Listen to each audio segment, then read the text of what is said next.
आदरणीय मेरे दोस्तों और भक्तों, क्या आप जानते हैं कि प्रभु प्राप्ति का मार्ग क्या है?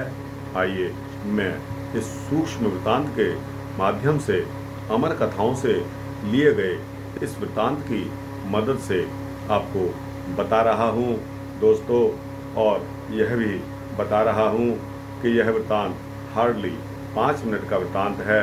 अतः सार को लेते हुए दोस्तों आपके समक्ष यह वृत्तांत रख रहा हूँ। आपसे विनती है कि बने रहिए इन 5-6 मिनटों में मेरे साथ, आपका भी परोपकार हो जाएगा। दोस्तों यह वृत्तांत शुरू करते हैं और समय की बिना गंवाए इसको शुरू करते हैं। दोस्तों दक्षिण भारत में एक बहुत बड़े संत हुए हैं। उनका नाम था मध्वाचार्य। उनके अनेक शिष्य भी हुए हैं।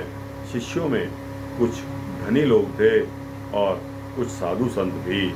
साधुओं में एक ऊंचे दर्जे के आदमी थे, उनका नाम था कनकदास। दोस्तों एक दिन माधवाचार्य के शिष्य आपस में चर्चा कर रहे थे कि ईश्वर को कौन पा सकता है। दोस्तों किसी ने कुछ कहा, किसी ने कुछ। अंत में उन्होंने साधु कनकदास से पूछने का मन बना लिया। शिष्यों में एक साधु ने अपने सबसे पहले कनकदास जी से प्रश्न किया कि क्या मैं परमात्मा को पा सकता हूँ? कनकदास ने उत्तर दिया कि अवश्य, लेकिन यह तभी संभव है जब आपकी मैं चली जाएगी। इस पर दूसरे ने कहा कि मुझे भी बताइए। कनकदास जी ने बताया कि आप भी ईश्वर को तभी पा सकोगे जब आप में से मैं का त्याग हो जाएगा। सारे शिष्यों ने बारी बारी यही प्रश्न किया और दोस्तों सभी को यही उत्तर मिला। इस पर सुनकर सारे शिष्य हैरान हुए। कनकदास बात हमेशा सोच समझ कर कहते थे। इनकी बात का दूसरों पर बहुत ही प्रभाव पड़ता था। दोस्तों विस्मित स्वर में एक शिष्य ने कहा कि स्वामी जी, आप भी तो भगवान के पास जाएंगे कि नहीं?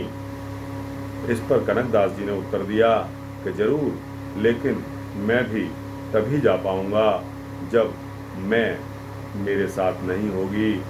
शिष्य मंडली एक दूसरे का मुंह देखने लगी।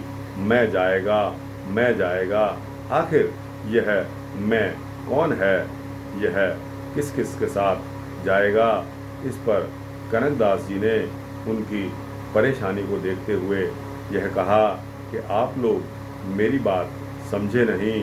मैं का अर्थ है मोह और मैं का ही अर्थ है अहंकार।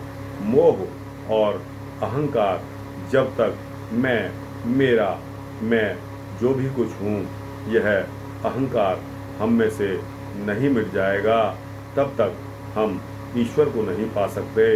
प्रभु के रास्ते में यही 2 रुकावटें हैं, एक तो मैं मोह और मैं अहंकार।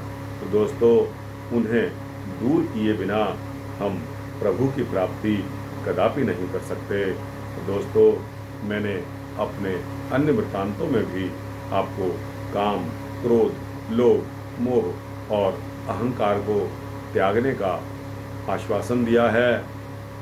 आपसे विनती की है कि यही मोक्ष पाने में हमारे दुश्मन हैं। कोशिश करिए कि यह काम, क्रोध, मद, मोह, लोभ, अहंकार इत्यादि से आप बचकर रहें। दोस्तों आपका मोक्ष निश्चित हो जाएगा। यह वृत्तांत यहीं पर समाप्त होता है। और दोस्तों अमर कथाओं से लिया गया वृत्तांत, यह सार मैंने आपके समक्ष रखा। आपको कैसा लगा? अच्छा लगा हो तो इसको लाइक और शेयर करते हुए अपने दोस्तों, भक्तों, मित्रों, जिज्ञासुओं को अवश्य भेजें। और दोस्तों इस चैनल को सब्सक्राइब करेंगे तो आपको इसी तरह के भक्ति वृत्तांत मिलते रहेंगे। जय श्री राधे, जय श्री कृष्ण।